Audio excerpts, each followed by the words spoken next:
Good afternoon, Namaste from Bharat. Ladies and gentlemen, I am delighted to welcome you all to our second session, Understanding Jihadist Ecosystem. I kindly request everyone to uphold the decorum of this esteemed gathering. As said earlier, please reserve any questions you may have for the end of the presentations, directing them specifically to the speaker in the question. Now, it is my privilege to introduce our session chair, Lieutenant General Dushyant Singh, Param Vishishta Seva Medal, Ati Vishishta Seva Medal, commissioned in the 9th Battalion of the Maratha Light Infantry Regiment in December 1981. Lieutenant General Singh is an alumnus of prestigious institutions like National Defense College, Defense Services Staff College, College of Defense Management, and the Naval Postgraduate School in California, United States. He has rich experience in counterterrorism, having specialized in terrorist operations and financing in the US.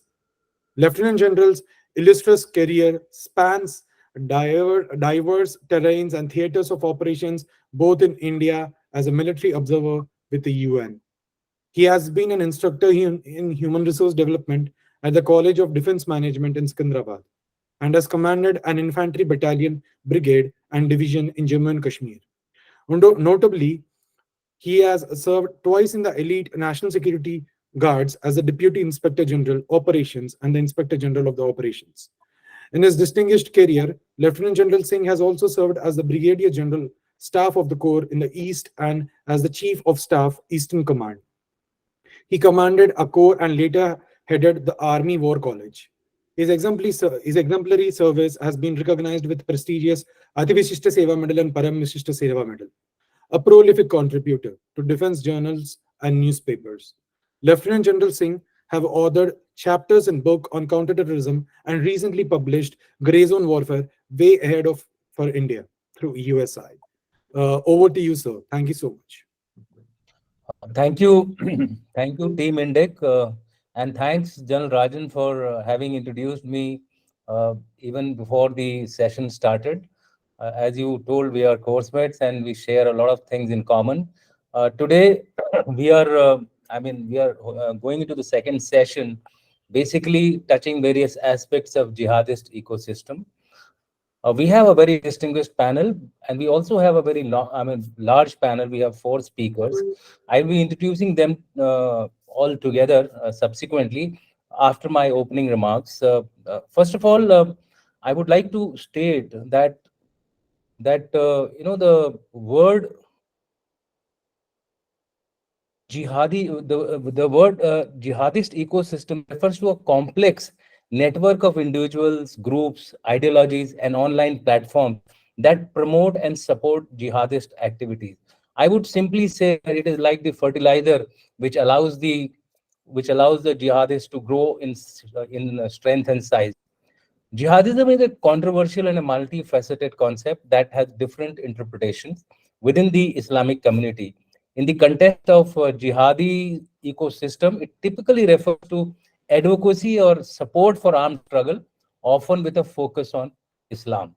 Terrorism is normally inspired by various ideologies. It could be belief in faith, hatred against a faith, nationalism, communism, ethno-nationalism, etc.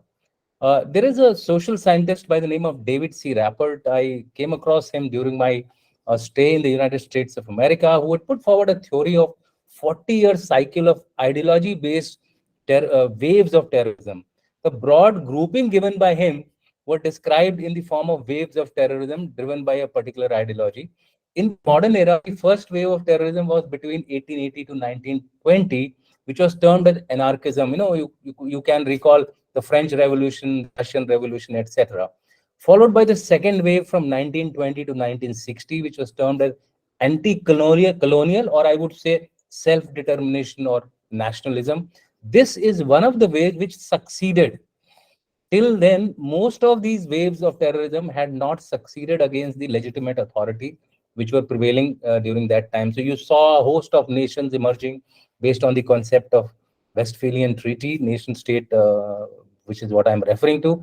Then the third wave commenced from the 1960 to about 1990. This was a little shorter wave, although we call it as 40 year, but it terminated around 34 to 35 years. And this is characterized by new left, the Communism-based terrorism had started off both in Latin America, even in India, and in the other parts, even in Western Asia and Middle East. Communism took a center stage as far as ideology was concerned. And finally, we are into the fourth cycle, which we call it as the religious based ideological system, ideological terrorist movements which have emerged from the 90s.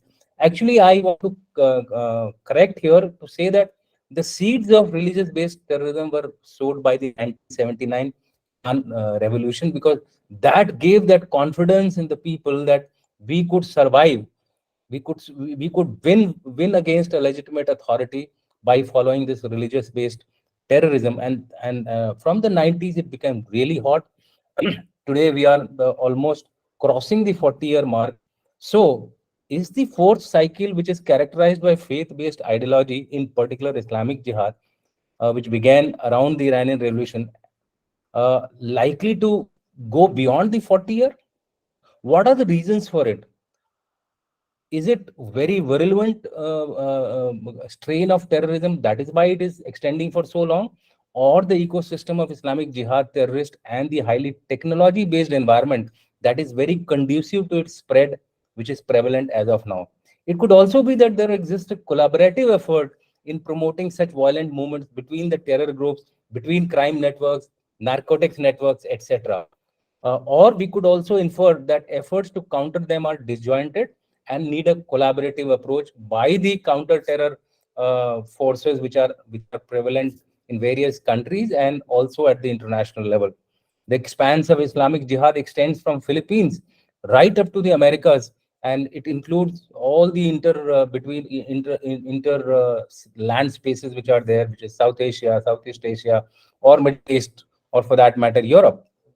So, what are the reasons for this rapid violent growth of Islamic Jihad? Why are the countries unable to find a lasting solution? Why are the jihadis winning the war despite the world being full of good intentioned people? Iran and Afghanistan are two major successful terror driven movements that wrested power from legitimate government in two countries. To understand these aspects, we need to discuss the key components of jihadi ecosystem, which is ideology, terror groups, online platforms, financing networks, global recruitment, radicalization, mechanisms, counter-terrorism. We will be touching on few of these through our expert panel, which is gathered here. Allow me to introduce today's panel, which is highly eminent, and I have heard few of them earlier.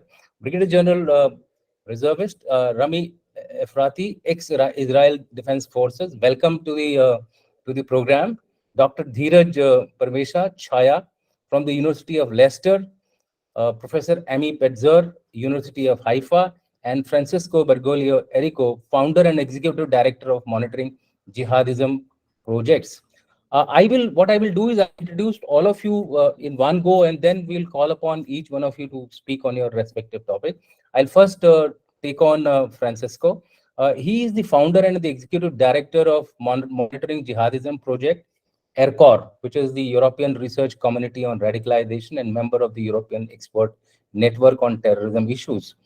He also is a writer for European Eye on Radicalization, analyst at Islamic Theology for Counter-Terrorism. He is lecturer of anthropology and radicalization for training courses for law enforcement agencies, and a lecturer at the Penitentiary Police School Giovanni Falcone in Rome. Previously, Francisco worked as an analyst of emerging challenges and external relations officers for the NATO Defense College Foundation for 1 year. He, he was an academic tutor at SIOI UN Association in Rome for the course on terrorism and radicalization. And he was for 2 years the deputy coordinator for 5 years as volunteer anthropologist for the volunteer criminologist group at Casa Silicon del Riel. Uh, welcome to the program, Mr. Francisco. Next, we have Brigadier General Rami Efrati. He has served in the Israel Defense Forces for more than 28 years.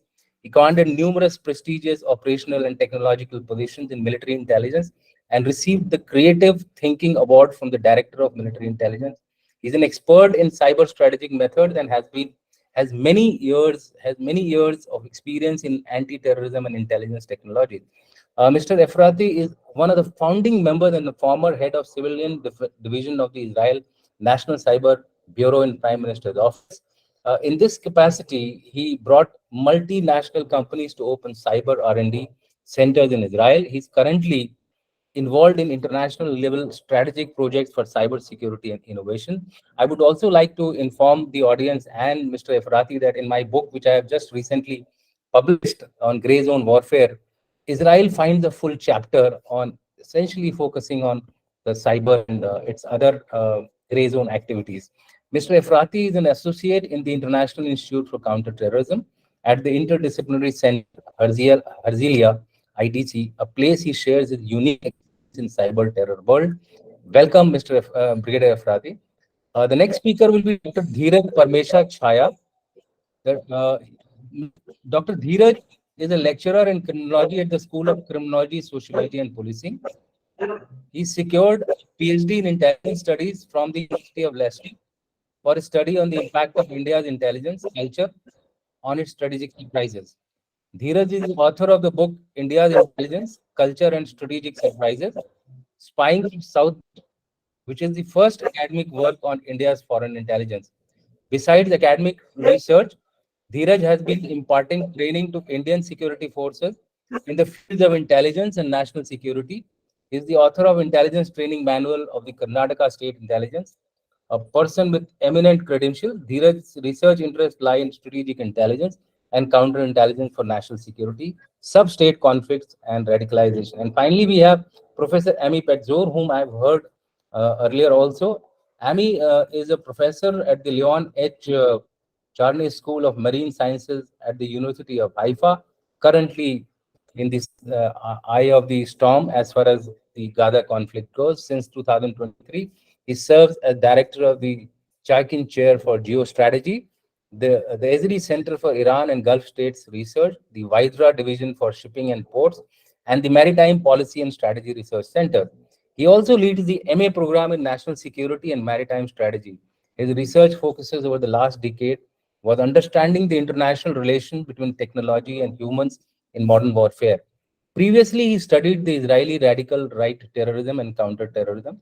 From 2005 to 2023, he was faculty member at the Government Department of the University of Texas at Austin. Most recently, he held the Ralph W. Yarbrough Centennial Professorship of Liberal Arts. He has a PhD in political science from the University of Haifa. Welcome to the show. I will now request Mr.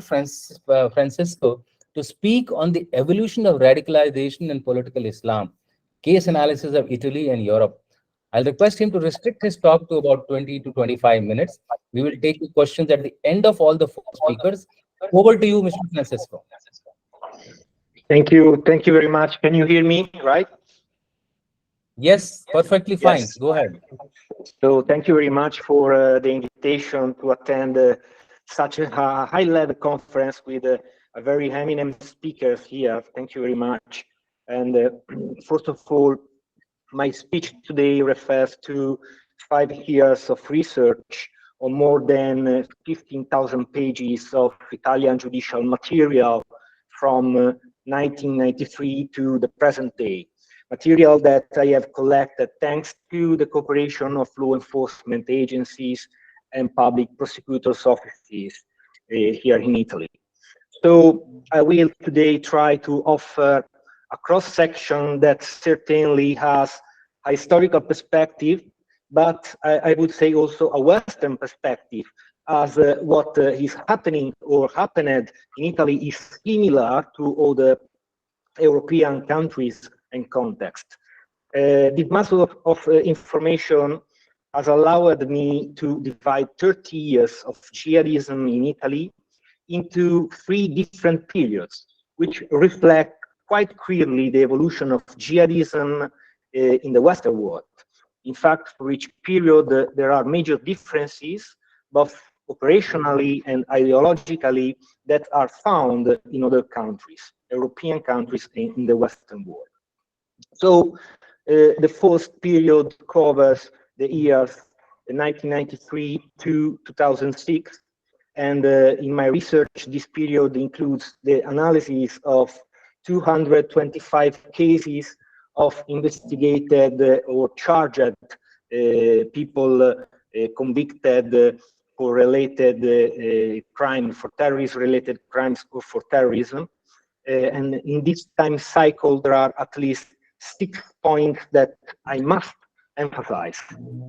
So the first one, in these years, we find an exclusively male jihadism, which I would say relegated the women to a marginal position and was never an integral part of a jihadist cell. The second point, so this jihadism is mainly composed of non-European foreigners, with a strong predominance of Tunisians and peaks of Egyptians and Algerians in the 90s. The third point, the 99% of the sample consisted of non-Europeans with a fairly low average age. Over 70% were between 18 and 35 years old. And this is a trend that can still be found today.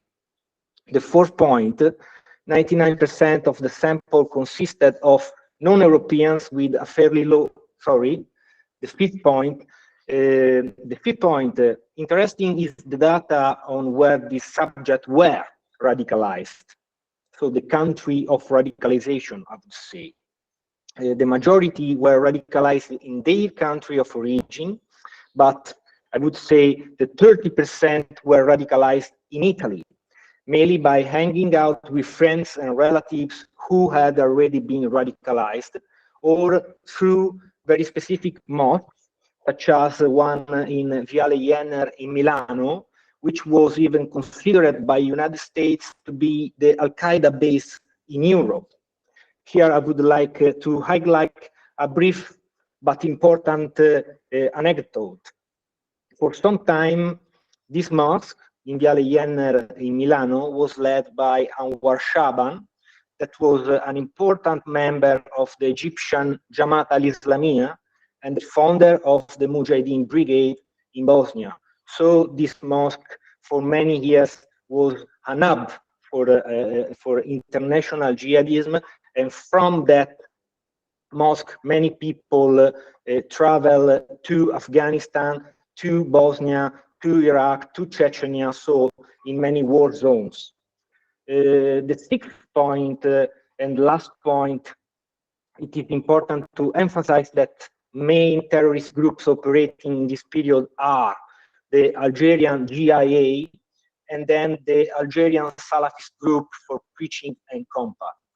In addition to these groups, which I would say that are very famous on the international scene, we also find organizations that are labeled as terrorist organizations in some countries, but not in others, namely such as Hizb ut-Tahrir or the Muslim Brotherhood, and also the Deobandi group Tabligh al-Dawah, through which jihadists recruited and logistically organized various activities.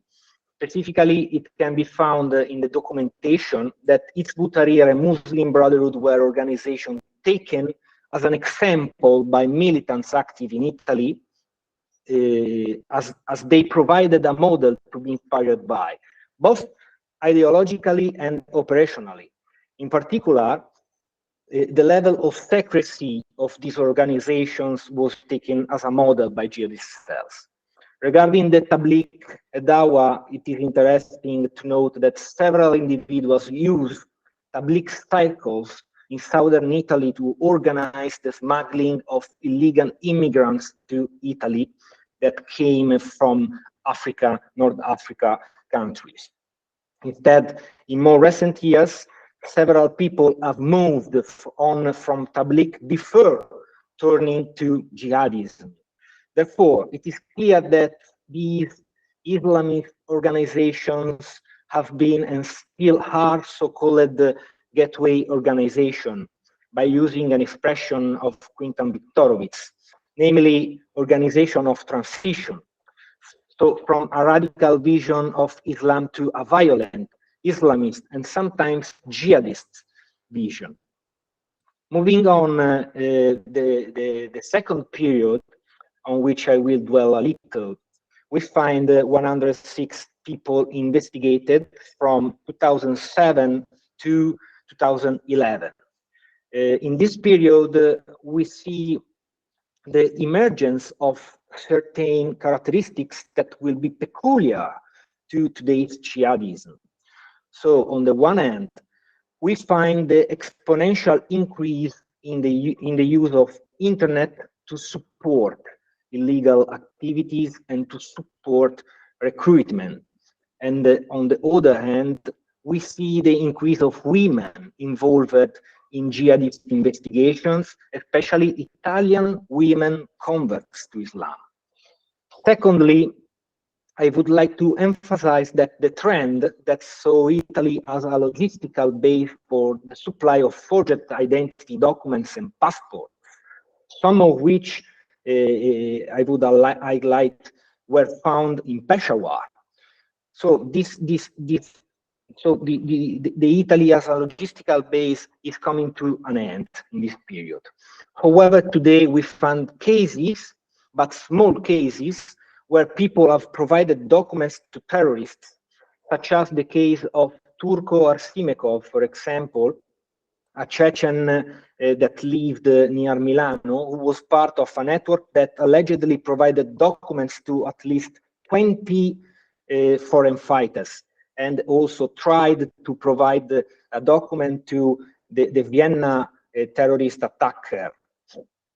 Ultimately, the period, this second period, is a transitional period that has led to, I would say, the new Islamic State branded jihadism, which, while on the one hand has manifested itself greatly through an increased use of propaganda and the internet, on the other hand has greatly diminished the exploitation of mosques and places of worship as a base of operation, of course, with a few exceptions. Turning now on the third period of analysis, in which 195 people were analyzed, I will dwell a little more. First of all, it is important to emphasize that we find an important change in the process of radicalization. So in the past, joining an operational group required a rather long journey, a path, during which the follower had to be literally chosen by the recruiter. The follower also had to go through various stages that consisted in generating trust and reliability.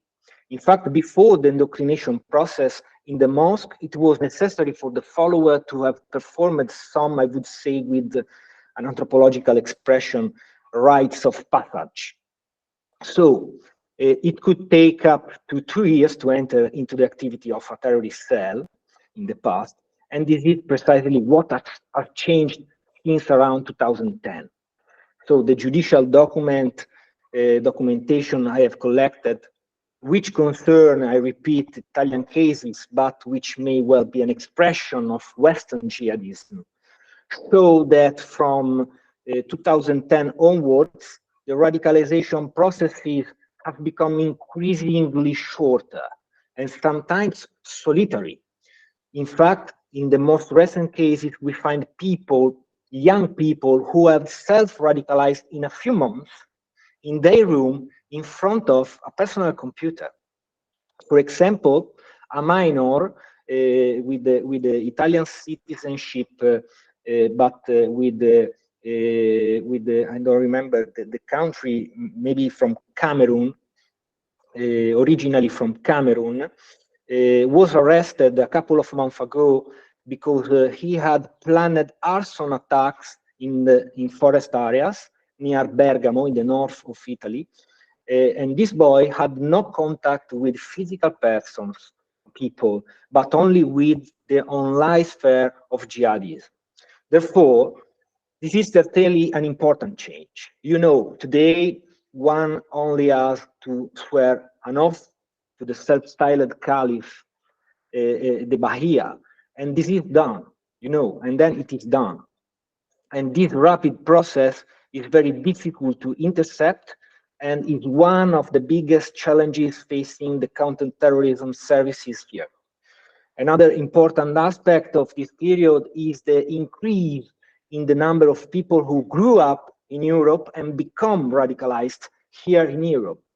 In the sample I have analyzed in the third period, these individuals, including converts, are around 40%. In previous periods, they were almost absent. So this is another very important aspect to take into account. And from the point of view of cell structure, this period shows one of the most important adaptation of jihadism. The cells used to be very large and connected with other cells, but for at least the last 15 years, the cells have become very small, sometimes consisting of a single person. And this type of structure that is no longer vertical has made the fight against terrorism more complex, but I would say Italy has been able to combat this new kind of structure and this new type of terrorism very, very well. Another consideration to be made relates to the rise of jihadism in prisons.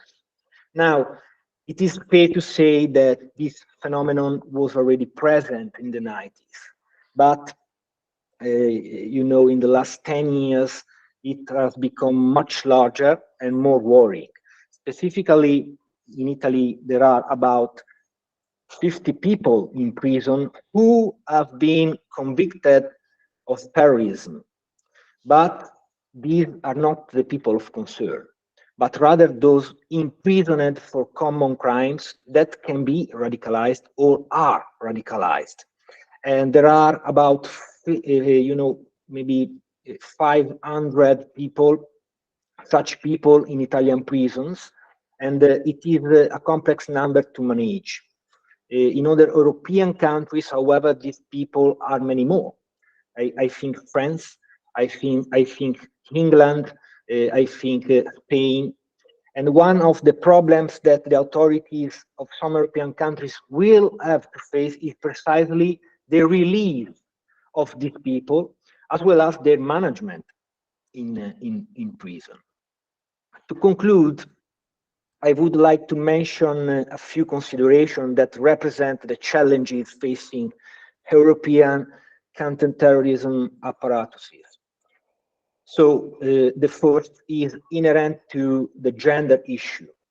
For too long, women have been thought of as victims of their families or husbands. And this assumption is not true. Women have more and more room for action in jihadism. In fact, there are numerous cases of women being arrested and convicted all over the world for criminal acts, for such as financing terrorism, recruitment, you know, proselytism, but also terrorist attacks, like in Southeast Asia, and human rights violation, like the women that returned from Syria and Iraq. The second is inherent to mosques, both legal and illegal, often financed by countries sponsoring the Muslim Brotherhood, or I would say Miligorus, for example. Too often it is thought that inside places of worship there is no longer, as in the past, the activity of recruiters. Now, in Italy, it is less pronounced than in other countries, but an important part of politics does not want to see that inside mosques there are many people who think, for example, that Hamas is not a terrorist organization and it was right to attack Israel. So this is a very big problem. The third concerns with the Islamic community in Italy. Unfortunately, those who use Islam to do politics have a lot of influence. And these people use the concept of victimization and Islamophobia to make themselves, in the eyes of public opinion, a weak minority that must be protected, you know, winking at left-wing political forces that help them. Well, These people who exploit religion to make politics represent perhaps 10% of the Italian Islamic community. Yet, when they speak in public, they declare themselves the representatives of Muslims in Italy. So there is a very big mismatch. Moreover, unfortunately, these people are precisely the ones who have the most funding from international radical organization. And this is, you know, a big problem for the majority of the Islamic community that not receive a large amount of funds. In the final analysis, you know, I would again like to emphasize that one of the most important challenges is that of countering propaganda and terrorist material that can be found even easily on platforms such as maybe Telegram, such as Twitter, such as Facebook, or other minor social media. Among the more than 500 people that I have analyzed, of whom you can find information on the website of the monitoringjihadism.com project, an impressive proportion of these 500 people used social networks and internet more generally to amplify self-radicalization, for example, or to prepare ideologically, to study weapons, to recruit or to incite terrorism. In fact, this is one of the pillars of Europe's counterterrorism agenda. And it is interesting, just yesterday, the Italian government adopted a new criminal offense punishing those who knowingly posted material containing instructions on the constructions of, you know, bombs of various kinds, and also how to use arms like knives, how to this kind of materials. And I believe we are on the right direction. Having said that, I think I stop here, and I hope my speech, I would say, has offered a general view of jihadism in Italy and Europe more generally. Thank you very much for your patience and attention. Thank you. Thank you, Mr. Francisco. I think that was a very good elaboration of the radicalization scenario in Italy, and you very nicely covered the key periods under which the process of radicalization has undergone a change, especially the fact about the rise of women into jihadism. That was a very important issue. Second was the the predominance of technology having come in. Mosques have now taken a back seat as far as radicalization is concerned. And lastly, what he brought about was the the political aspect of it, which is victimization and Islamophobia. These people try to have a linkage with the left-wing politicians, and try to create a image of minority and try to gain favor. And lastly, of course, the propaganda, which has now become a very important aspect. We call it as information operations. Thank you very much. We now request Brigadier General Rami Efrati to speak on understanding cyber jihad. Sir, over to you for your talk on cyber jihad. And I would also like to tell you that I have a full chapter on Israel in my new book, which I have written, Grey Zone Warfare, Way Ahead for India. So over to you, sir. Thank you very much, General. Shalom and namaste. Many thanks for inviting me to this important conference. Just to remind you, we are in war, so in case of a siren, I'll have to go to the shelter. Hopefully it will not be done this time. So let's start immediately. Israel, my country, is facing a war that was forced on us on October 7th. When we speak of war, we immediately think of two military forces fighting, but this time our war, called Swords of Iron, is very different, as it deals with barbarian terrorists who came to slaughter, burn, beheaded, rape of quiet farmers, men and women, babies and their grandchildren. More than 1,200 were murdered, some of them even not Israelis, Thai farmers, and 244 people were kidnapped. This was the biggest surprise Israel faced after Yom Kippur War on October 6, 1973, exactly 50 years and 1 day in a Jewish holiday again. The war is a strong hint for every democratic country. I'm speaking now about the case of Israel, but this is a sign for the world. We are not a part of a regional or local war only. We are speaking about a world war that the significant hints are already shown by us these days.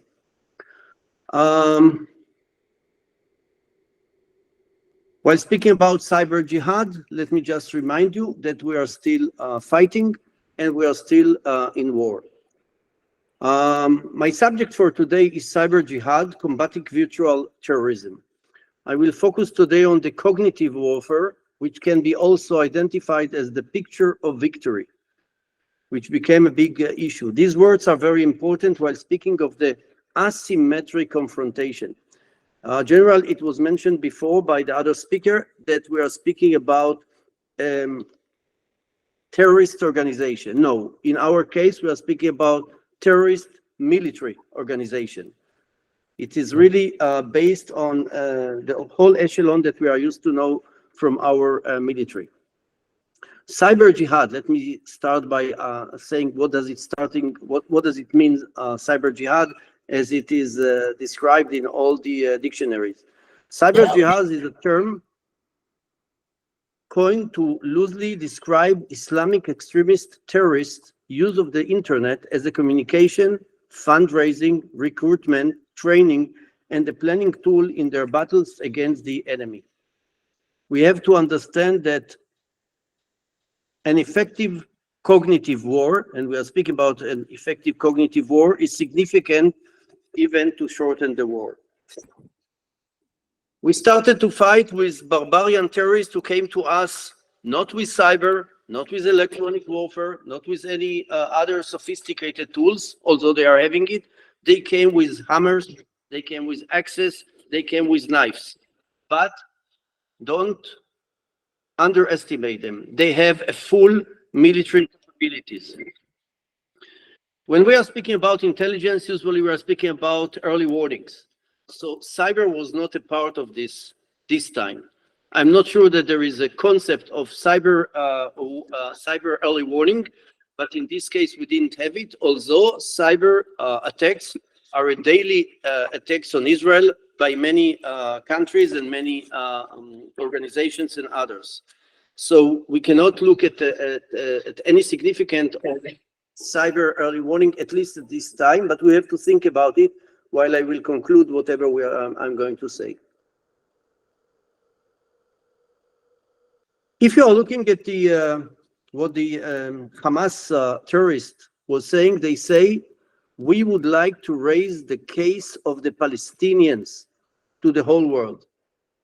And if you remember, about 2 seconds ago, I said that this is not only a local war. This is a sign for a worldwide war between two kinds of organizations, those who are looking for democratics and those who are not. I'm not coming now to the Islam and all the other things which are very important to understand, because the terrorists of the Hamas are not acting according to the Quran and what Muhammad was saying. The internet became a very important tool to disseminate either fake news and propaganda by the Hamas in order to influence both the decision makers and the public. And this is what they are doing. They are not working by themselves only. It is a concept operated by Iran that started also to help them and operated cyber attacks on Israel as well. They have a group called Modi Water, which is an attack group, which started to have a huge phishing campaign. This is a group which is working under the MOIS, which is the intelligence organization of the Iranian, and they were trying, and they are still, I believe, trying to fight or to attack either academia, airplanes, government, energy, and others. Because if cyber will create chaos by attacking successfully critical infrastructure, this is another issue, and this is going to affect. Of course, they are also using kind of cyber defacement, which I don't think is a very important issue, but at least it is a psychological part of this propaganda. Another Iranian group called Agrius also took a part in this phishing campaign. To let you know, the Iranian also, or the Hamas also started to attack via LinkedIn, and they have given us a very special Linux wiper, which is a kind of attack, which they called it Bibi, maybe after our prime minister.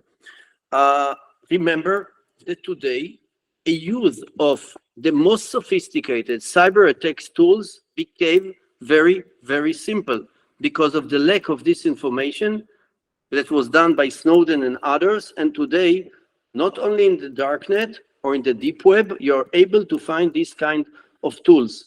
So we cannot say this was done especially by the Hamas. Maybe it was purchased by somebody. Maybe it was done in North Korea, Iran, and other places as well. What are they doing? The most important thing that is being done is, of course, as I said, using the internet. And therefore, the internet became the main field of fighting, both for their side, but also from our side.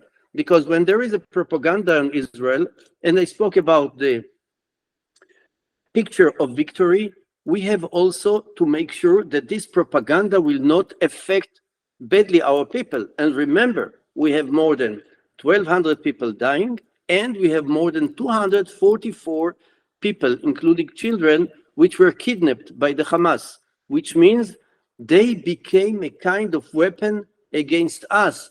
Because just imagine yourself, all of us are fathers, grandfathers, mothers, etc.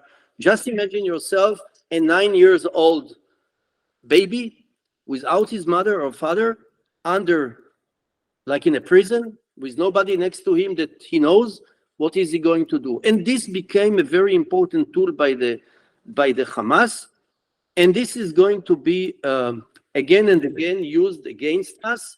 And unfortunately, those who their families are in the Hamas hands, they listen to everything. They want to have more and more information, and it is not easy to make sure and to ask them, don't listen to this, don't look at what is shown in the television and broadcasting, or in the internet. On the other hand, we have to show the other side. Okay, we are successful. Remember that most of the people in Gaza Strip are not able to see the Israelis' TVs unless using the internet. But the internet in Gaza Strip was destroyed by bombings and by others, not only because we wanted the civilians not to know what's going on, we want them to know what is going on and to see the picture that we are trying to show them, but because an internet is a military tool for command and control to be used to operate several or many systems as well. And therefore, the Palestinian Hamas group started, or tried at least, to smuggle into Gaza Starlinks by Elon Musk into their areas. Luckily, we believe that they were not so much successfully.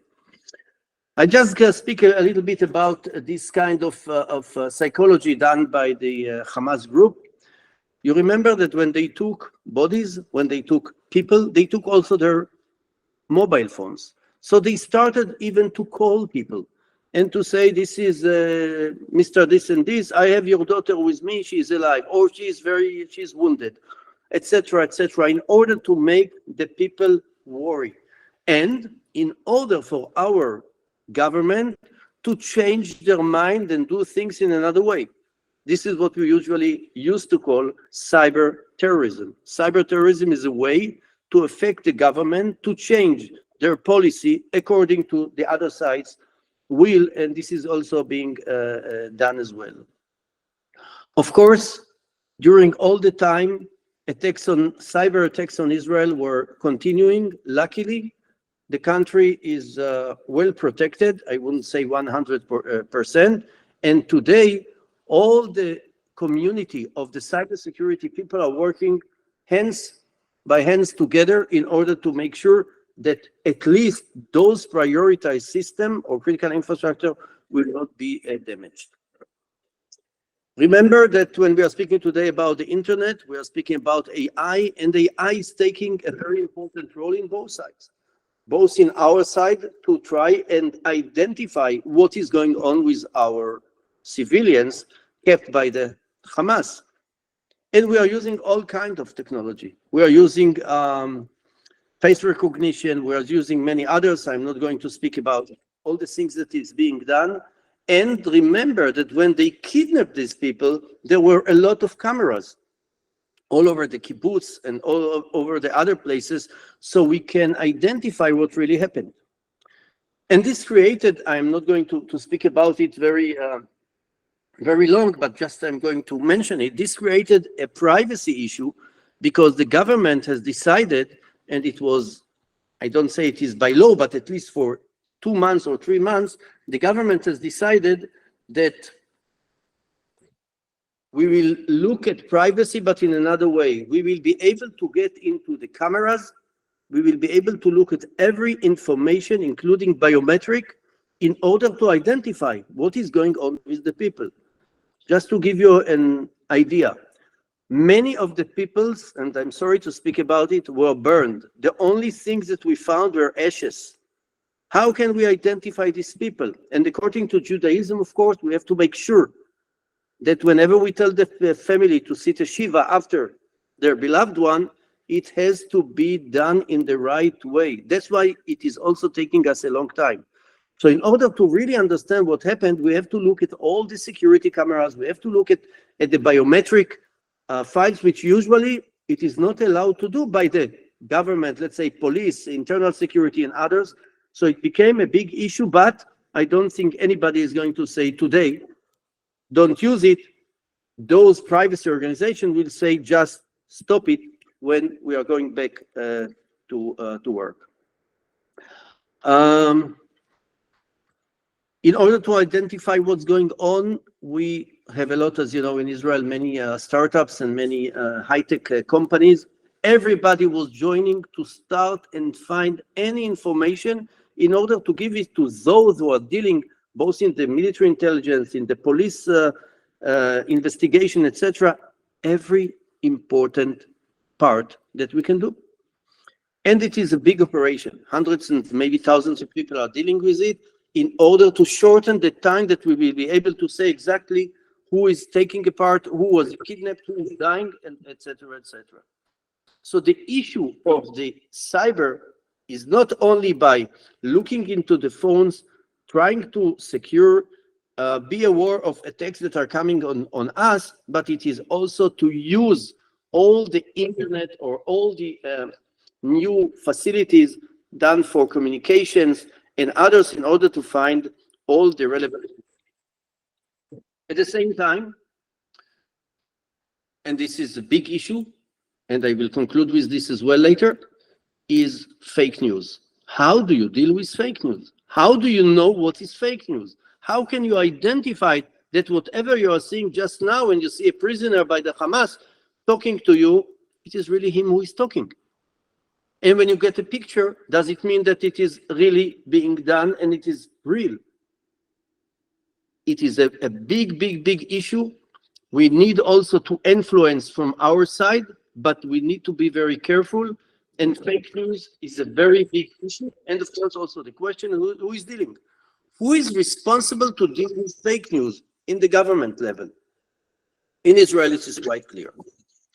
Another issue is the crypto path, because crypto wallets were used in order to move the money, to transmit, to transfer the money from one place to another to all these military Hamas terrorist organizations. How can we know what's going on? How we can stop it? Because it is sometimes a small company, only 6 people in Switzerland. How do you do it? And one of my personal concern is that young people from our side, who are not the government, will start to do things which are illegal and will make damages to all of us. And just to conclude, we're speaking about virtual terrorism. In our case, unfortunately, it was not only virtual. But if I will try to look what the government has to learn, any government in India and others as well, from what happened to us and what is still happening to us during so many days, and when I speak about India, I speak about billions of people. Just imagine yourself, how is it going to affect all these people if it will happen, is first of all to be well prepared. Well prepared means to understand, to create the right organizations, train them from yesterday, be well protected, prepare your scenarios like you are doing with all other things in the military, and the issue of fake news, influence, cognitive warfare has to become to take a very important role while you are going to prepare. In order to do it, you have to try, and it's not a problem because it's really happening in an everyday operation, to see who is doing it these days, who is doing it. It can be a criminal, but it can be also governments. So you have to be well protected and well prepared for this, in order to not to invent the wheel while it is happening. Do it again, and while it is happening, at least you know how.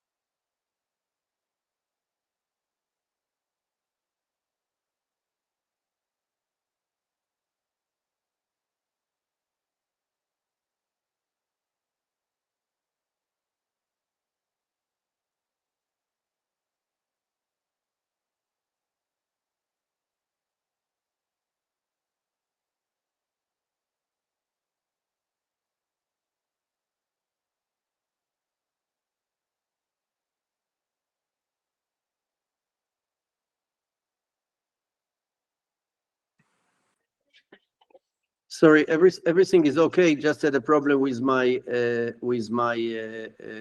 internet. So I hope that you are still able to listen. This was the summary, so it was all. Be prepared.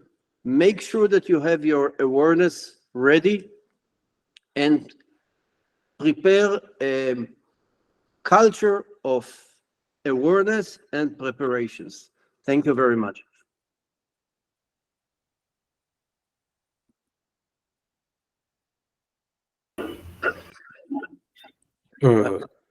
Have you been able to listen to my 2 last words? Yes, sir, we were able to hear you. Dushyant Singh sir is here. Okay, General no, I Dushyant just Singh sir is here. So you're on mute. I just wanted to. Do you hear me? Yes, sir, you're audible. Okay, Dushyant because Singh I had sir a is problem. Sorry, with the internet. Just to summarize, you have to create a culture of awareness, a culture of preparedness to all these kind of issues that I just described, in order not to be surprised while it is going to happen. Thank you very much. Thank you, Brigadier General. I think that is a very comprehensive description of cyber jihad and what is happening actually in Israel. And by extension, I would say that every other country is going to face or is facing a similar kind of challenge, whether it is India or whether it is Correct. any other country anywhere else. India has been facing this kind of threat almost from both its neighbors and also from distant shores. And I somehow like the idea that the biggest advantage of use of internet is that non-attributability. You know, you can get away with doing any kind of a thing. I'll quote an example of India, where the all the port and the air infrastructure of India was targeted. It was a kind of a demonstration that look, we can enter your system, paralyze it, and did nothing. Okay, they didn't do anything, but they kind of put in that fear of God in you that this is something which can be done by me sitting in America or sitting in anywhere else in North Korea or whichever place you want to stay. They call it as Red Eco Brigade, the name of this particular group. So I think we all have to be, like you said, a culture of awareness and preparedness, and in this preparedness has to be by everyone, including the common citizens. Deepfake, artificial intelligence, you name it, cyber attacks on your infrastructure, command and control and military aspects of command and control, which is what the Hamas did in the initial attack on Israel, initially on the 6th of October, 7th of October. Actually, they also targeted your command and control infrastructure, which led to delayed response. So thank you very much for your very comprehensive talk. I will now request Dr. Dheeraj PC to speak on the nexus between jihadist organizations and the organized crime groups. This is also a very important fact. And Dheeraj, over to you. I think I've seen you earlier also. Welcome to the show. Thank you very much, General. Thank you very much. And I also thank the Indic Researchers Forum for organizing this conference. It is a very important conference. It is timed very well. One reason, because we are now, we've been seeing the war that has been happening between Israel and Gaza. At this point in time, we saw the dastardly terrorist attack that happened on October 7th. Soon we will be having the 15th anniversary of the deadly terrorist attack that Mumbai saw in 2008. And also, this happens to be the 30th anniversary of the 1993 Bombay blasts. Now, the reason I'm stating all these facts is because before starting the conversation about the nexus between organized crime groups or criminal entities and the jihadist groups, we need to understand how complex this problem of jihadism itself is, especially in our context, that is the Indian subcontinental context, right? So, for example, let's take the 1993 bomb blast that happened in Bombay, right? There were 12 serial blasts that bombs that went off, and eventually we realized that it was conducted by cadres of the organized criminal groups, the D Company, Dawood Ibrahim's gang, and so on. So that became the first instance when people started to talk about this jihad crime nexus, because there were criminal entities who carried out this attack, which is clearly a jihadist attack.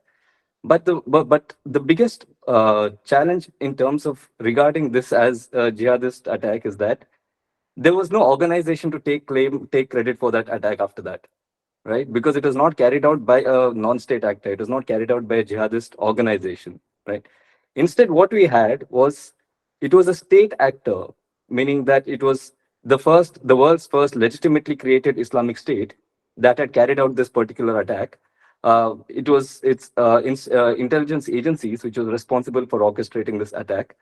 And it was a man by name Lieutenant General Javed Nasser who was the brains behind this. And now that's where this attack actually gets the jihadist character, because Lieutenant General Javed Nasser was a member of the JEI, the unit that most of our previous speakers have spoken about so eloquently.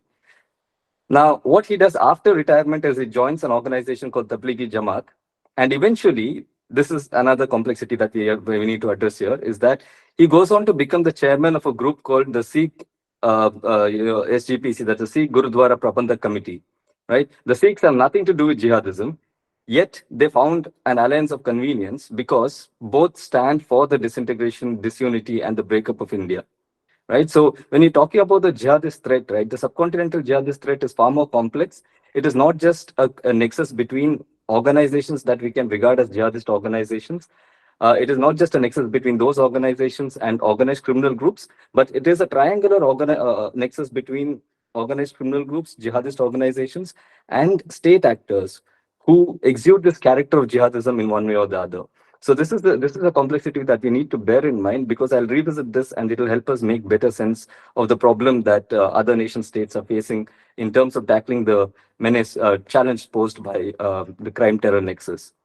So now moving to the whole concept of crime terror nexus itself, there is a saying which says that, which goes that, crime breeds terror and terror feeds on some form of crime. So they're deeply interlinked, and this interlinking operates on an individual level, on at an organizational level, and at a strategic level, right? So we need to understand at all these levels to really make sense of why criminal groups or why criminals have a nexus with terrorist organizations. Now, let's start from the individual level, right? So many studies have been conducted, especially in the European theater. And I can speak from experience within the Indian theater, especially from the state of Karnataka, right? So what we see is that for many of the criminals, taking to jihad or adopting jihadist terrorism is one of the forms of redemption. Now, many hundreds of European, people from Europe who went to join the Islamic State in the Middle East, they all had some form of criminal record, criminal past. Even in India, when you look at what happened in the year 2022, there was something known as the Mangalore, there was an explosion in an auto rickshaw that happened just about last year. We see that even this particular individual who carried out this attack, let me just note his name was Mohammed Sharik.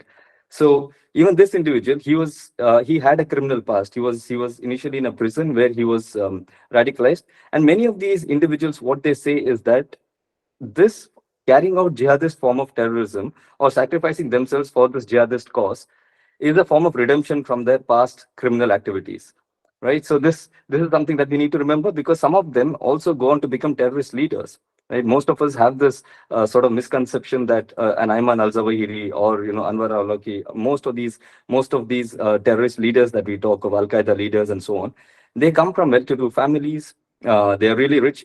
Some of the past speakers in this particular conference itself spoke of how some of them were ganja smokers, and someone came in Audi and so on before carrying out the terrorist attack. So they do come from affluent backgrounds. They are well educated and so on. But we also have characters like Abu Musab al-Zarqawi, who was somebody who pioneered the whole ISIS movement. He was a criminal before becoming a jihadist leader. So there is this classic story of him talking to the Jordanian police officer and saying that, look, that he cannot be de-radicalized anymore because he's gone too far in appropriating Islam, or he's seeking some form of redemption for his past acts and so on and so forth. So from an individual point of view, when you're talking about crime terror nexus, crime jihadist nexus, right? It is a medium for criminals to actually seek redemption for their past acts. Now that is one way of looking at it. The other way is that for many criminals, they know that they're criminals. They know that they're committing acts of violence. They know that they're committing acts of crime, but they want some form of legitimacy to what they're doing. So it is said that, very wrongly, though I disagree with many people saying this, that many people join the armed forces because they just want a license to kill, right? So which is a very wrong notion of looking at the armed forces and so on. But nevertheless, there is some logic in what people are trying to say. So similarly, here what happens is, many criminals who want to kill, who want to engage in acts of violence, they don't have a legitimate reason for what they're doing, or they can't wear the veil of anything that can give them offer their actions legitimacy. And that's where jihadism comes to play, right? The moment you carry out a jihadist act, for the world it is a jihadist act, but for the particular individual, it is just him or her fulfilling their own criminal tendencies. So that is where we see that this nexus builds at an individual level, because one feeds in to the other. Now that we've seen that how individuals operate, why individuals take to jihadism, why ex-criminals take, or former or continuing criminals take to jihadism. Now let's look at organized crime. Why organized criminal groups come together with jihadist causes, right? That is because organized criminal groups bring in their own set of skill sets, right? Eventually, all strategy is about matching means with ends, matching your limited resources to the kind of outcomes that you seek to achieve. So from that point of view, right, look at the kind of activities that organized criminal groups engage in. For example, gun running, right? It's not just smuggling of arms. many a times we do see that these criminal groups get involved in some forms of gang wars and so on, right? Especially speaking of the city of Mumbai or Bombay, as it was initially called. They were before the Pakistani ISI reached out to the D Company to carry out the 1993 bomb blast, which was supposed to be followed by a case of assault, but that did not happen.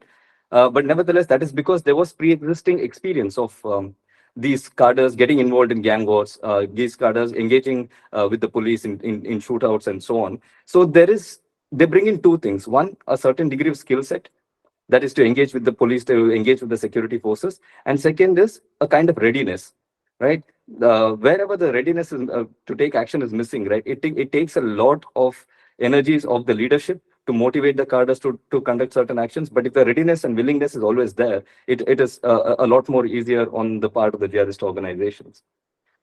And let's take another form of organized criminal activity, that is drug trafficking. Right? Why do jihadists have to collaborate with organizations that traffic in drugs? There again, we see a very strong utility, because when you look at the history of warfare and what drugs have done in warfare, it is found that it is one of the easiest ways to break the morale of the stronger force. Right, we've seen this in China in the past. We've seen this. Speaking of the Soviet-Afghan war, because that's what leads us to this whole concept of jihadism and so on. Right. So what happened there? The cultivation of opium, and then converting it to heroin and so on. Why did the Americans actually encourage Pakistanis to go ahead and do this? That is because the Soviet troops who were posted in Afghanistan, they started to become addicted to opium. The morale of the forces started to weaken and so on. And today we see something similar happening to the Indian state of Punjab, right? Once upon a time, we had Punjab's economy doing really well. But today, when you look at Punjab, it is the youth are, by and large, in many parts of Punjab, they have become drug addicts. There is a significant weakening of the Punjab economy and so on. So when you talk of jihadism as a form of an offensive, it need not take the form of only, let's say suicide bombing or Fidayeen attacks or so on. It is a multi-dimensional attack on the enemy, which eventually has to lead to the total destruction of the enemy. So that also includes destroying certain intangible aspects of the enemy, such as morale, such as economic weakness and social cohesion and so on. And to that extent, the drug traffickers and the jihadists find a good fertile ground to cooperate with each other. And from an operational point of view, there is the third reason why they might collaborate with one another. That is, let's say, it could be evasion of authority. So, for example, jihadist organizations, they have come with a single motive, that is to sort of uproot the existing order and create an Islamic state, bring in the Sharia law, and so on and so forth. But their experience with dealing with state authorities, with the institutions of the state, is extremely minimal, right? Or they might not have it at all. Whereas the organized criminal groups, they know that they are in this business in violation of state authority, stated rules, and they are standing against the state authorities. So they have a vested interest in terms of understanding how the state institutions work. So, to give you an example, in 2008, the Mumbai attacks happened, right? But when the 10 Fidayeen attacks set sail from the coast of Pakistan and they were about to reach Mumbai, two things happened because obviously they had to keep the Indian authorities busy and not notice the incoming attackers, right? So one, they chose a day when India was there was a cricket match between India and England. So quite obviously, where in India where cricket is the largest religion, obviously everybody would be busy on that day. But even then, they couldn't take it for granted that the Indian Coast Guards or the police patrol would sort of be lax on that particular day. So what did they do? They made use of the Dawood Ibrahim gang to sort of to inform the Coast Guards that there's going to be a smuggling activity happening off the coast of Gujarat in the Run of Kutch area. Now, this was a deception because they wanted the Coast Guards to be busy in that particular region, so that the Mumbai coast would be relatively free for the attackers to enter, right? So all these kind of things, right? These are not tactics. These are not details that are easily available to jihadist organizations like the Lashkar-e-Taiba or something. But because they are in an alliance, because they are in collaboration with organized criminal groups that have long operated in India, that have long operated in the city of Mumbai, they have an understanding of how the security forces operate. They have an understanding of how the intelligence agencies operate. That gives them an advantage in terms of operational conduct, right? So, I mean, I could go on. There are lots when you talk of the reasons why jihadist groups cooperate with, organized criminal groups. But somewhere we need to take this conversation in a direction that will help us understand why this problem is difficult for the state agencies or for nation states to tackle. And in order to do that, we need to sort of conduct a meta-analysis of what all that I said and try and understand how this conflicts with how nation states actually operate.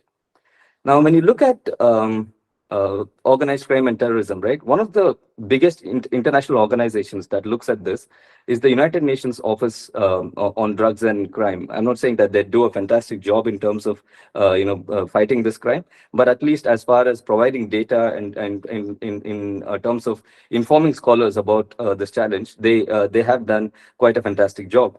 And what they say, if you go back to the year 2004, 2005, I mean, that's about 20 years ago, even there, they had identified right then that both terrorist organizations and organized criminal groups are rational actors, right?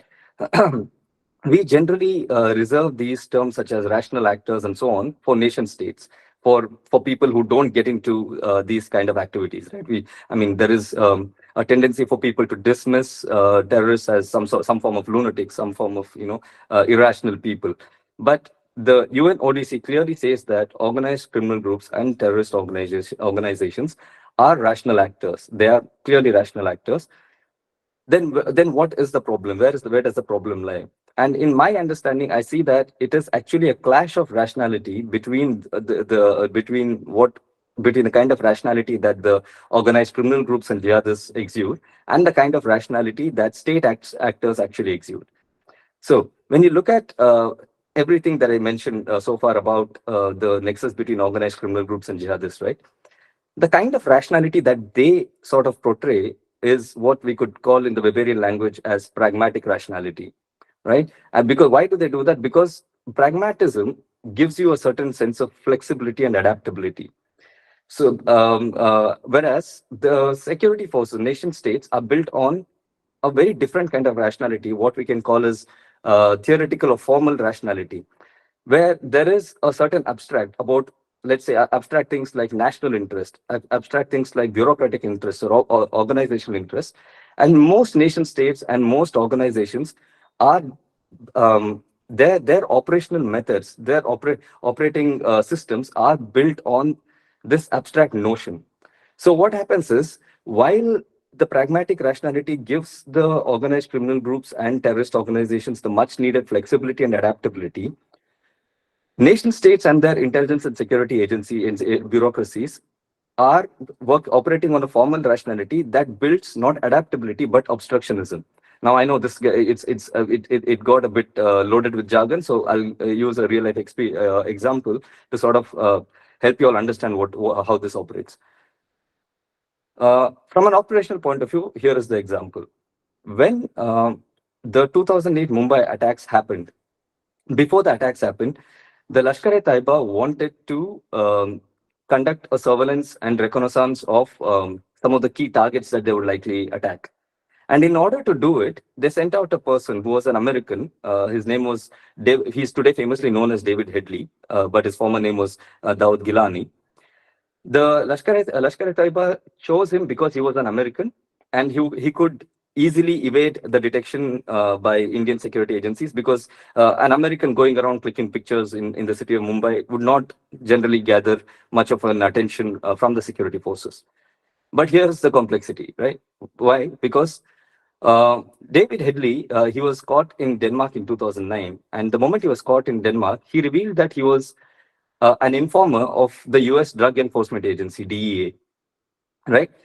So he was an agent of the DEA, and now our suspicion is that the Americans were using him and his collaboration with the elite to sort of try and get to Osama bin Laden, because Al-Qaeda was operating in Pakistan, and we know that in 2011, Osama bin Laden was taken out by the US Navy SEALs in Pakistan. So the suspicion was that the Americans wanted to get to Osama bin Laden, and in order to get to Osama bin Laden, they were using the elite Al-Qaeda alliance, and they were using David Headley to get to Osama bin Laden. Now, the second layer of complexity is that the elite sort of suspected this, that the Americans were actually doing this. So what they did was they sought to ignore this bit, but they said that, okay, it's okay, even if they're trying to get to Osama bin Laden through us, so be it, but we can utilize this person to gather intelligence about the targets in India because he's an American, right? Now, look at the kind of adaptability that is available to the jihadist organizations. They could adapt to a situation which was clearly hostile to them. Now, look at it from the state response side. Now, the Americans learned quite a lot about the planning of 2611 and so on, but they could not inform India. Why? Because they were driven by a bureaucratic rationality, a formal rationality that said that we are here to protect our own national interests. We are here to protect our own bureaucratic interests.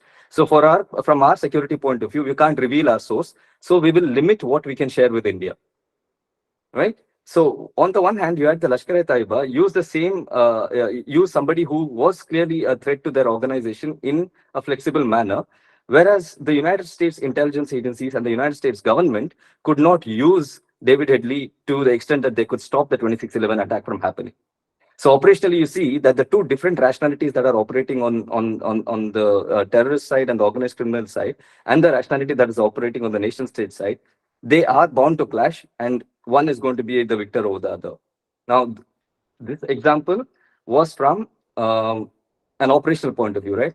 Now, let me give you a strategic example as well.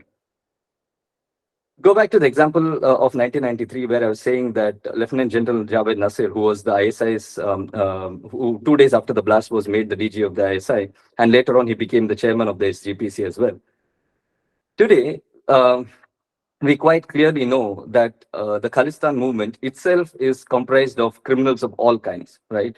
You have people who are capable of making fake passports, providing fake travel documents. You have people who are involved in human trafficking and human smuggling.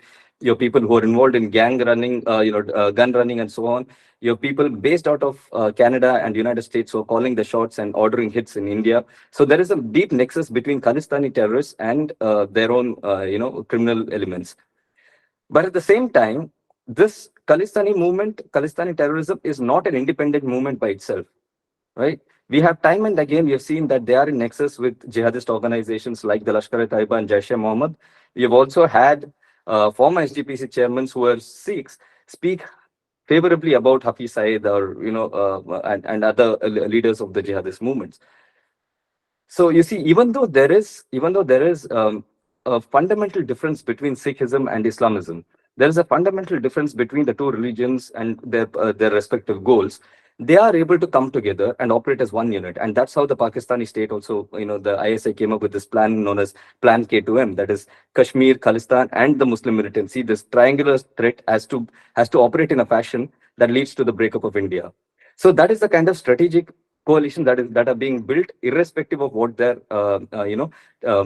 tactical objectives or their end goals are. But finally, they are coming together in one form or the other. Now, this is from the organized groups on the jihadist side, where strategically they're finding an alliance because of that form of rationality, which gives them flexibility.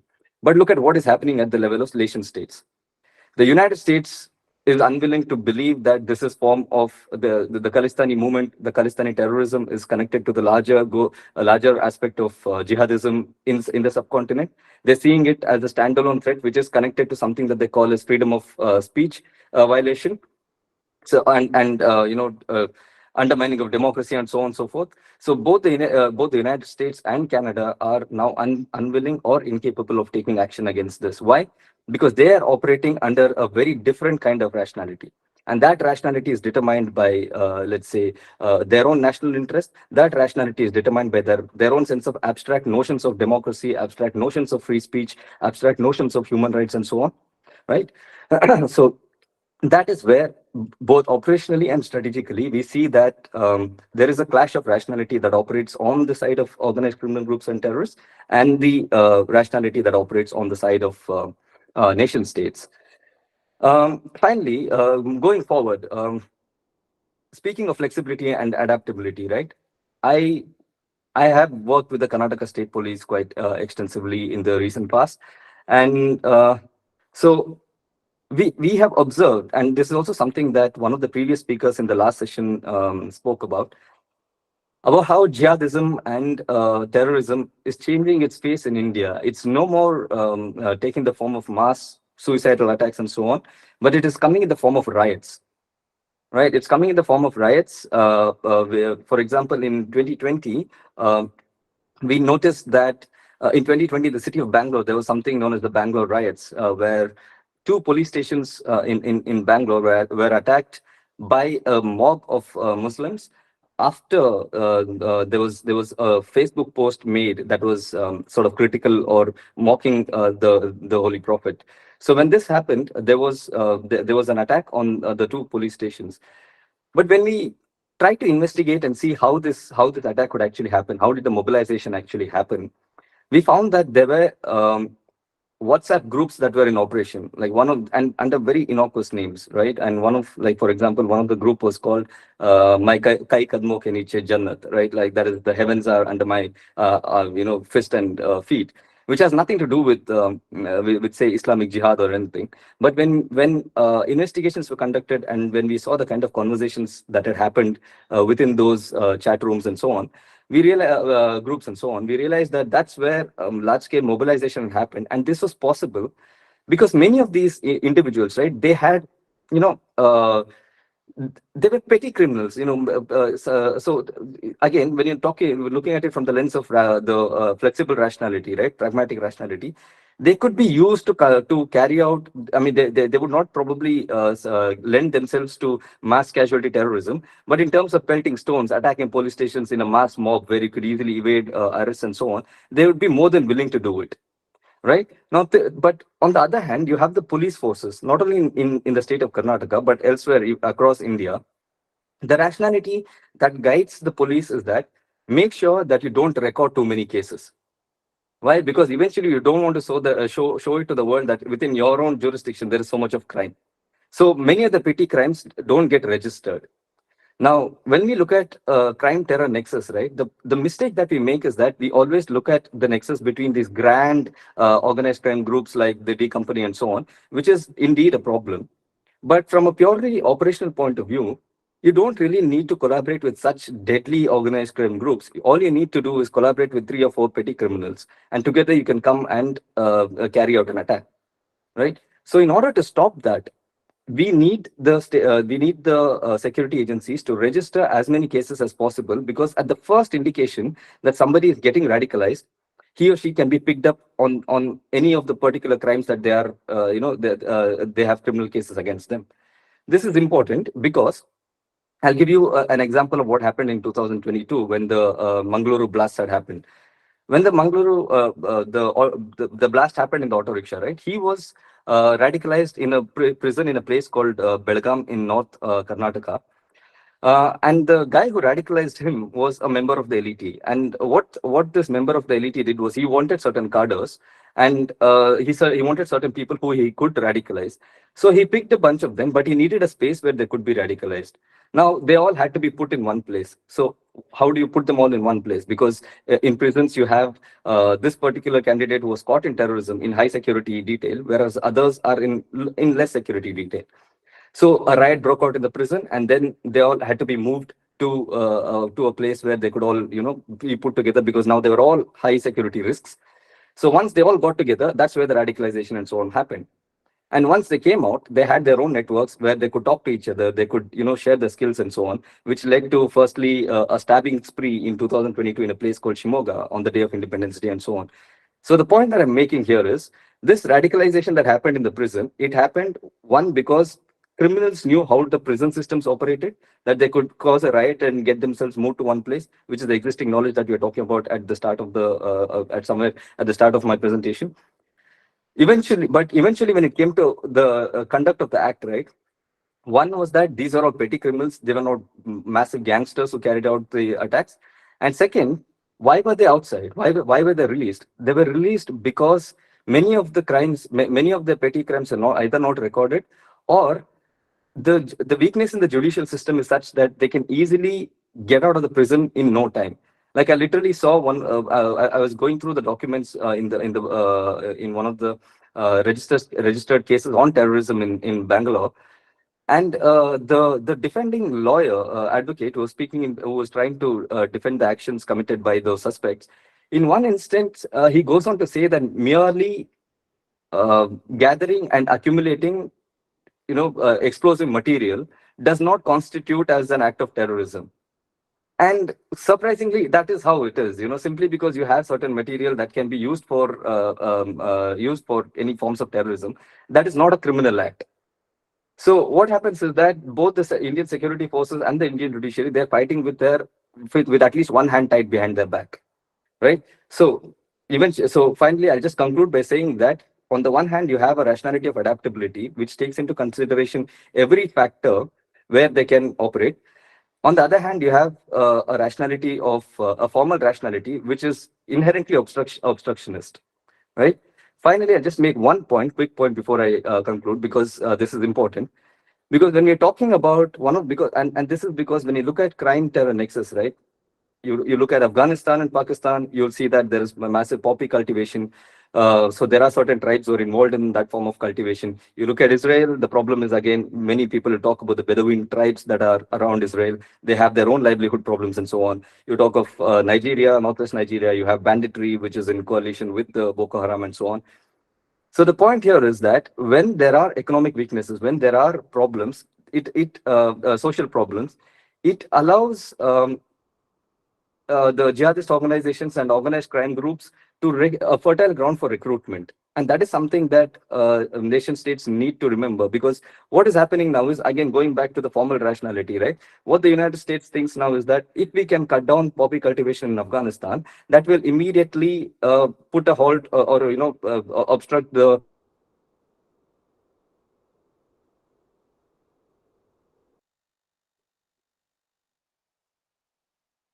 I think Dheeraj's connection has gone off. So, Yes, sir.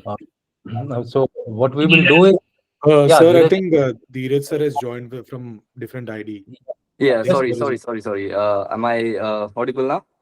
yeah, conclude, Dheeraj. I think you've Okay, gone. sir. Okay. In conclusion, all that I'm trying to say is that there are so just giving you the example of Afghanistan, right, where poppy cultivation now, the United States has asked Taliban to ban the cultivation of poppy, which the Taliban has now enforced.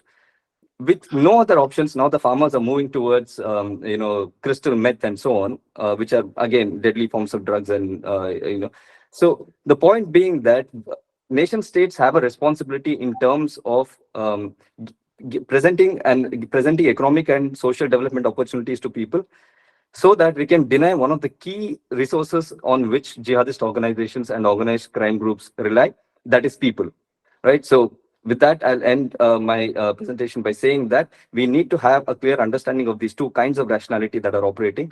Without being able to differentiate between these two rationalities, it is going to be difficult to tackle to tackle the challenge posed by crime terror nexus. Thank you very much. Thank you, Dheeraj. I think you have covered this entire nexus of crime, terror network so beautifully. In fact, this is one of the tactics which has been there right from the beginning. It's not a new phenomena. Only the methods and means have changed slightly. Otherwise, if you take a look back to the Latin American terrorist movements, or to the Irish terrorist movement, or for that matter, what has happened in the Middle East earlier in the past, and also in our subcontinent, you have found a very, very strong nexus between crime and terrorism, for reasons which you have highlighted, which is that there is a exchange of skill sets. I go more with that and less with the things like redemption of their past crimes, etc. Okay, there may be a very few cases like that which try to say that I'm trying to redeem myself from the past mistake which I have done, but more often than not, these are exchange of skill sets and mutual transactional analysis. I'll give you a very small example so that people can understand.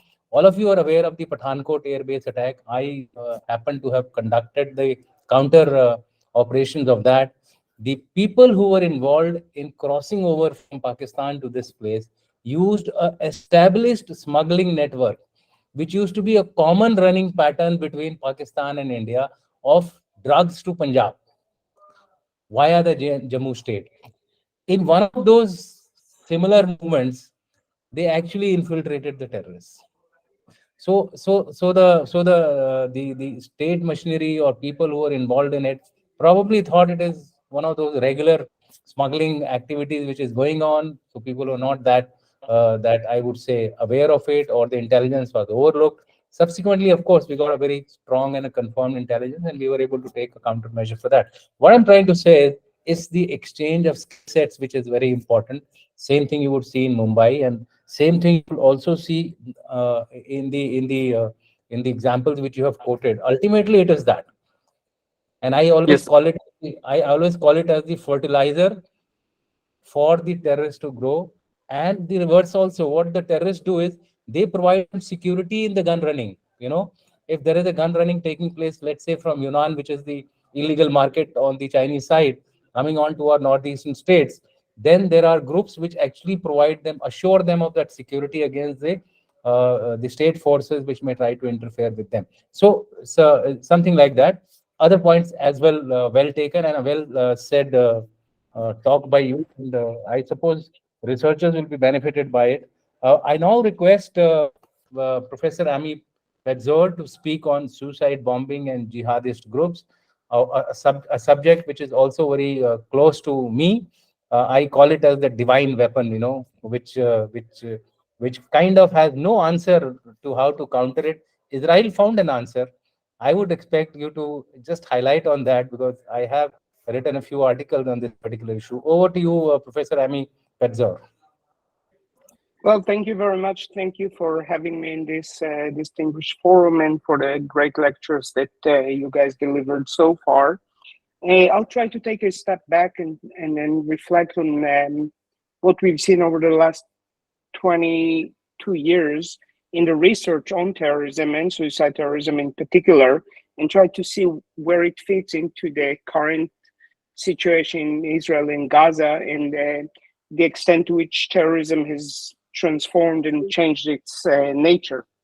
So first of all, we need to, and I'm sure that you guys did it earlier, redefine or go back to the definition of terrorism, which is a tactic. And therefore, I object to using the term terrorist organization, because it reduces very complex organizations to a single tactic. So, for instance, Hezbollah, which we are going to discuss in a second, is a guerrilla group and a military or semi-paramilitary group which uses terrorism on occasion.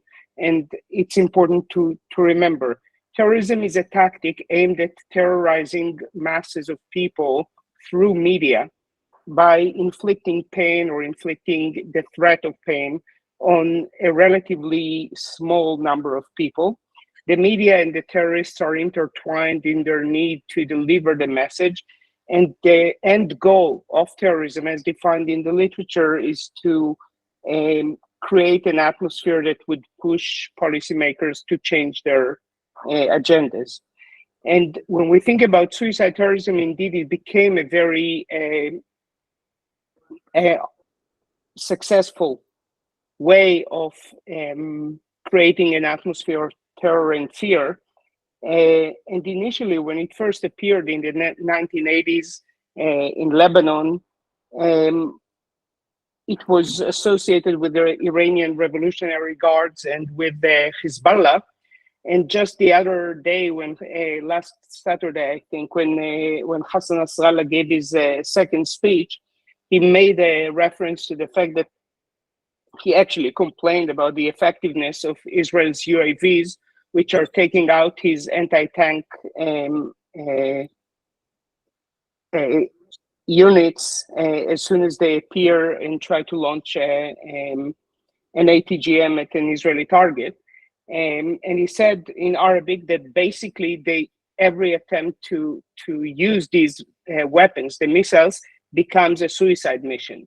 So it shows something about the change, which, it says that suicide is not embedded in the ideology or in the rationale of Nasrallah. Actually, is not very fond of it when it's not serving the purpose for which it was devised.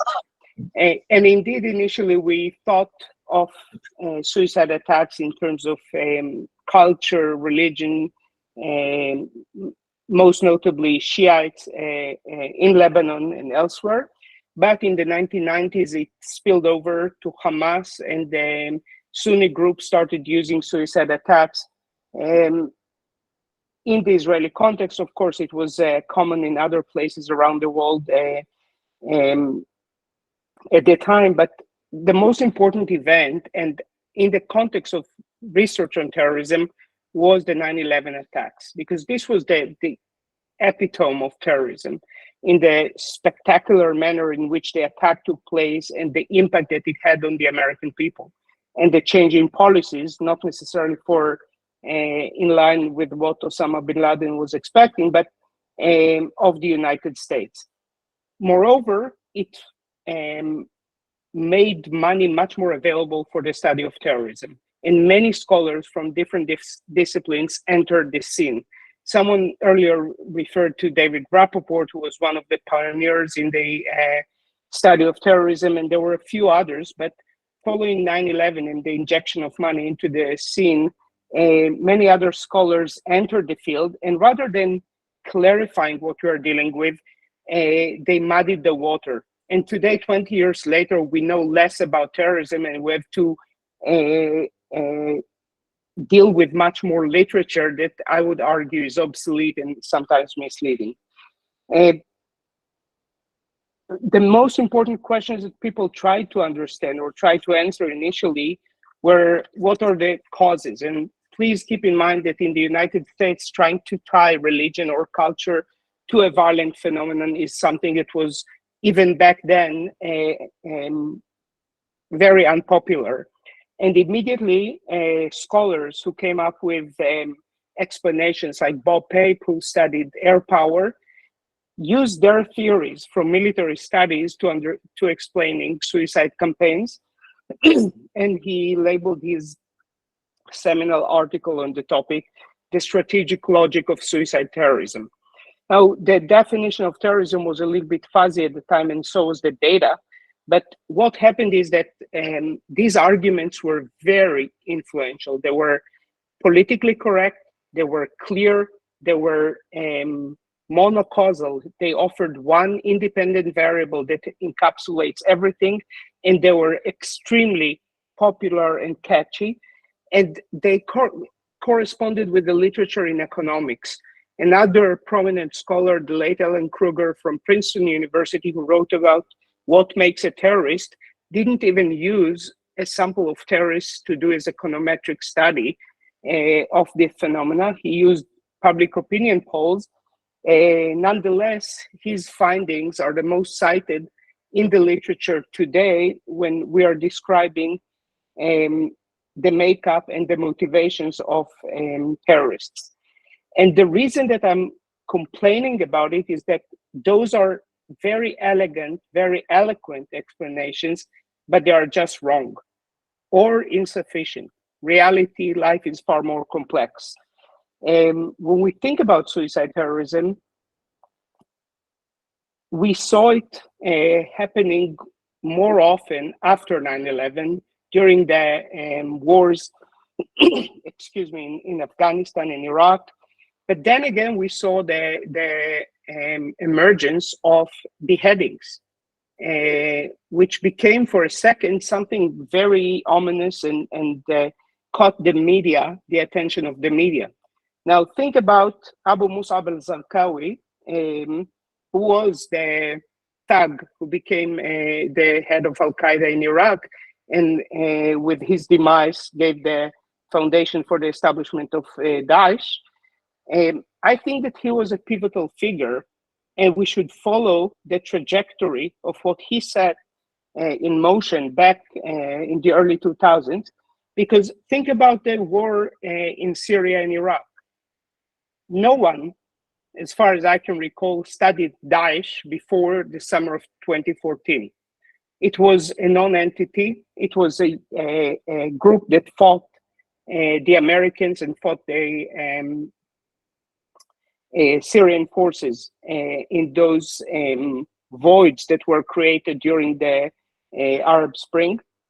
But one day, when they beheaded James Foley and did it on their own territory, under their own terms, with a very professional script and photographic technique, they managed to capture the attention of the entire world. And within a day, they became the most ominous player in terrorism around the world. And this was something that should have caught more attention, because they redefined terrorism. They made terrorism, they brought it back to its 1972 roots in the realm of the theater of terror. And what we've seen recently is the kind of proliferation or pushing the envelope further. What Hamas did in October the 7th is atypical to what Hamas did in the past. And this is one of the things that we have to remember. Terrorism is an escalating phenomenon. Groups try to outdo each other to maintain media attention. And the more horrific you are, the more successful you get. And one of the most important issues here is that none of them went on a suicide mission. There is no, and as we know, there is no religious or a cultural foundation for the kind of such missions. They went through a process in which the culture, the organizational culture, cultivated or legitimized this kind of atrocities. And I think that this is the main point that we have to remember. We, as scholars of the phenomena, are back to square one in trying to study what terrorism is about. And we heard here that we are dealing now with militaries or armed forces that use terrorism. And it's very clear in the case of Hezbollah and Hamas, and I'm sure that in India you have similar phenomena of growing organizations that are willing to take more graphic and more violent steps towards civilians. And we need to understand what they did. I think that I wouldn't be calling Hamas rational because it's hard.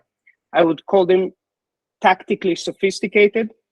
In order to understand their rationality, and I would conclude with that, we need to think about avoiding the same mistake that we made in the past, which is enforcing our own values, our own terminology on these groups. Because eventually, from a Western point of view, if Hamas loses the war, and as the Israeli leadership promises is going to be dissolved or destroyed, I don't see the rationality in their political act. However, if we think a little bit further and try to see the world through their eyes, and even use the term empathy, not sympathy, but try to understand what leads them and what makes them more so prone to doing such things, I think that we would be much better off. And this calls for much more modesty in our works, much less quantitative studies that are based on secondary or second-rate data that people collect from English-based sources, and going back, to the field, retooling ourselves with languages, with understanding of regions, with area scholars, and trying to understand, find commonalities in an inductive way among different groups, rather than trying deductively to enforce our own theories and ideas on the world.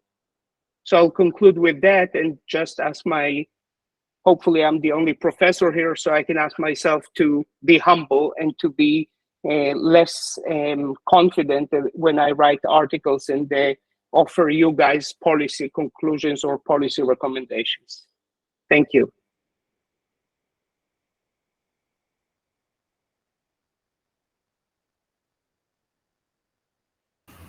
Sir, you're on mute. Sorry, thank you, Professor Petzer. I think you have given a very different perspective to suicide bombing. Like you said, I also happen to have a liking for the strategic logic of suicide bombing. The article which I read way back in 2007-8 when I was in the Naval Postgraduate School, and so I kind of got quite enamored with it, as you had rightly said. I think the perspective which you are giving is the need of the hour. We need to study the phenomena from each group, from each place. Every region has a different logic, different motivations, I would say. So we can't really force one logic which has been created by the West onto all the other groups. I think that was a fantastic de novo look to the entire process. Although my own understanding is that the entire thing, I felt the LTT, for example, was one of the leading suicide bombing groups. Our Prime Minister Prime Minister Rajiv Gandhi, former Prime Minister, also was a victim of that. And within their own country, I think they had perfected it. And subsequently, of course, the Hamas also went into this kind of a tactics of using suicide bombing. And of course, mother of all 9/11. So thank you very much. I think that was a wonderful, short, crisp talk. We now come to the end of our session 2, which was basically understanding the ecosystem which is prevailing as far as the jihadi terrorism is concerned. We have one question. I think it has been directed to Dheeraj. Dheeraj, are you there? Yes, I am here. Yeah. So Dheeraj, the question to you is basically by Abhishek Kumar Sharma. He says, as he has rightly pointed out, that prison act as a safe haven for radicalization. How can prison department address the issue? Is there any criminological, psychological screening tool which can be used to identify the radicalized inmates at first place? I think this was also mentioned by Mr. Francisco, that he was more worried about not the terrorists who were there in the camps, in the prisons, but about the people who are criminals who could be easily motivated to become a terrorist. So your views on this, Dheeraj?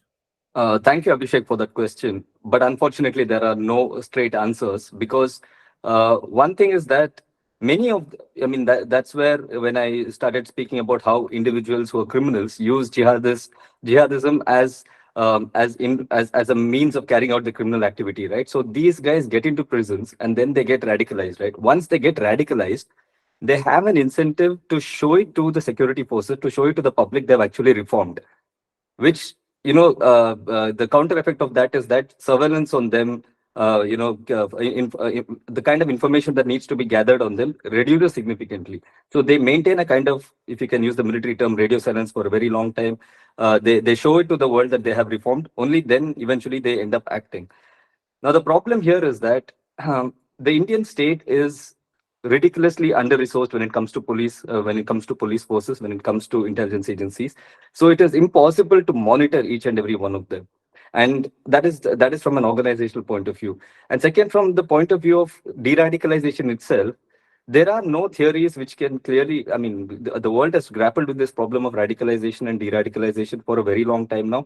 And we have no clear answers to why a person get radicalized. When does a person get radicalized? What are the certain indicators that we can use to say that he or she is radicalized? You're all, youngsters who are extremely active on social media.